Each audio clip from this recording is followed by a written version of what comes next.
Ce diamant a-t-il été maudit? L'histoire du Black Orlov, le 7e plus gros diamant noir du monde, ressemble à un film d'horreur hollywoodien, rempli de mystères, de conspirations et de zones d'ombre. Commençons à Hollywood, en 2006. L'actrice Felicity Huffman se prépare pour la cérémonie des Oscars.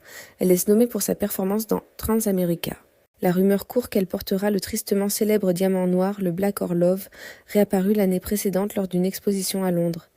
Imaginez cette pièce spectaculaire, un diamant de 67,49 carats, entouré d'une couronne de laurier en diamant, suspendu à un collier de 126 diamants. Une pure merveille. Pourtant, ce soir-là, sur le tapis rouge, le cou de Felicity Huffman est nu. Elle a changé d'avis au dernier moment. Plus tard dans la soirée, c'est Reese Witherspoon qui remporte l'Oscar. Felicity Huffman a-t-elle eu une prémonition ? Aurait-elle échappé à un destin bien pire qu'une simple défaite aux Oscars si elle avait porté ce bijou ? Car la réputation du Black Orlov est aussi sombre que sa couleur. Pour comprendre, il faut remonter le temps. Direction l'Inde, au XIXe siècle.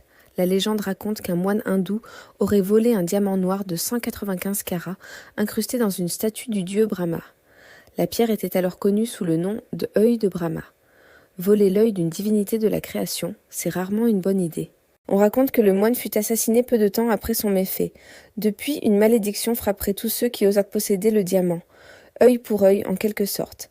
Cependant, les origines du Black Orlov sont troubles. De nombreux gémologues affirment que l'Inde ne produit pas de diamants noirs.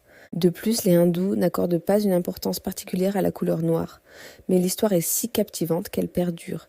Comment la pierre arrive-t-elle en Russie, dans les mains d'une certaine princesse Nadia Viegin Orlov? Encore un mystère.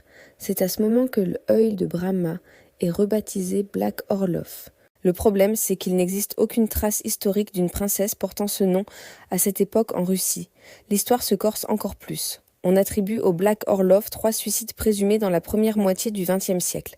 Le premier serait celui d'un diamantaire européen, J.W. Paris. Il aurait emporté le diamant aux États-Unis en 1932. La légende dit que peu après avoir vendu la pierre, il se serait jeté du haut d'un gratte-ciel de la 5e avenue à New York. Étrangement, aucune archive de l'époque ne mentionne cet événement tragique. 15 ans plus tard, en 1947, 2 princesses russes, anciennes propriétaires du diamant, auraient connu le même sort. La première, Leonila Galitzine Bariatinsky. Sauf que la seule personne portant ce nom était décédée en 1918, à l'âge de 102 ans. Difficile d'imaginer un suicide. La seconde princesse se nommait aussi Orlov. Il existait bien une Nadejda Petrovna Orlov à cette époque, mais elle aurait eu plus de 80 ans.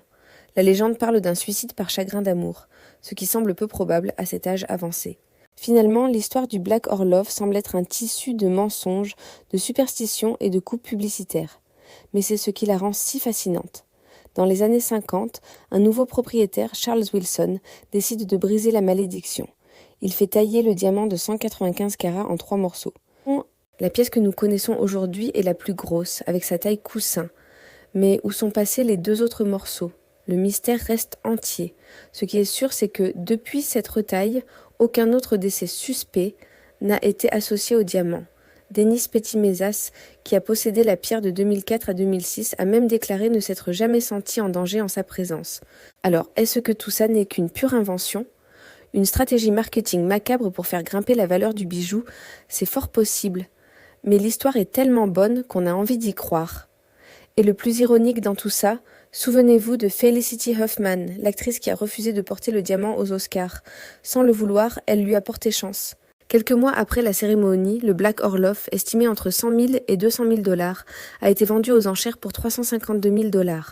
Un coup du destin, ou la preuve que même une pierre maudite peut avoir son heure de gloire. Le Black Orlov continue de fasciner, oscillant entre mythe et réalité. Une chose est sûre, si un jour Hollywood décide de raconter sa légende, il faudra bien sûr faire appel à Felicity Huffman pour le rôle principal. Merci d'avoir regardé cette vidéo, mais sais-tu que tu peux nous donner un vrai coup de pouce afin de sortir de l'ombre et que mes histoires soient plus pas plus de monde, et un scoop c'est gratuit. Republie les vidéos car personne ne le fait, laisse un pouce systématiquement, ça aussi c'est gratuit, abonne-toi, ça fait énormément plaisir d'avoir une communauté plus soudée. Donc si les histoires mystérieuses de pierres précieuses te passionnent, n'oublie pas de liker, de t'abonner pour ne rien manquer et de partager. À très bientôt pour de nouvelles légendes.